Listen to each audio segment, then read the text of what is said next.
Welcome back. This segment we're going to be discussing the Wisconsin offer to purchase. Wisconsin is one of those strange states. We don't have attorneys that handle this stuff. Agents write these things up. And the agents do all the negotiations. So when you write an offer is really not as scary as people think it is.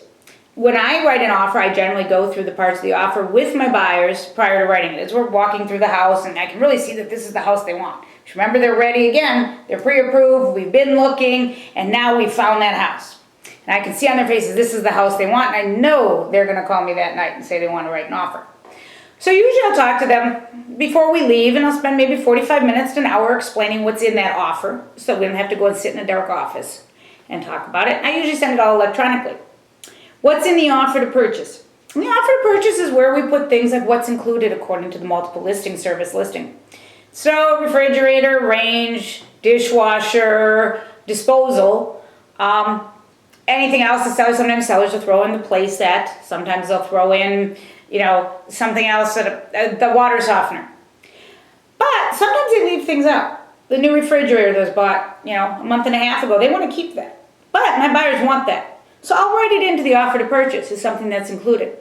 Because in the end, when all negotiations are done, we'll talk about the actual negotiating part later, when all that's done, the only thing that's going to count is what's been agreed upon by both parties, not what's in the multiple listing service. What's excluded? Seller's personal property. You don't get to keep their couch, it's in the living room. You don't get to keep the bedroom furniture. You don't get to keep their good china. This belongs to them. They take that. That's their personal property. That's all theirs. Well, in there we also put in our contingencies. And we will go through each contingency in other segments. But the contingencies that are in that offer to purchase are home inspection contingency, appraisal contingency, loan commitment contingency, final walkthrough contingency, and of course in there we also talk about earnest money and how much earnest money the buyer, you, is going to put down on the house. And earnest money is the money that we put down, I always say within 3 days of acceptance, to show how sincere you are in your offer. And that's the only thing that comes out of your pocket at that time is the earnest money. Later on they'll be credited to you back at closing, but it's something to consider.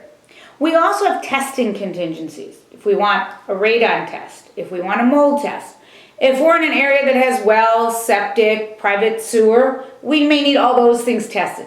And those things are all included in what we call the Wisconsin Addendum A. And again, we'll go into more depth in all of these things in upcoming segments of our program, but that was just a general overview of the Wisconsin offer to purchase.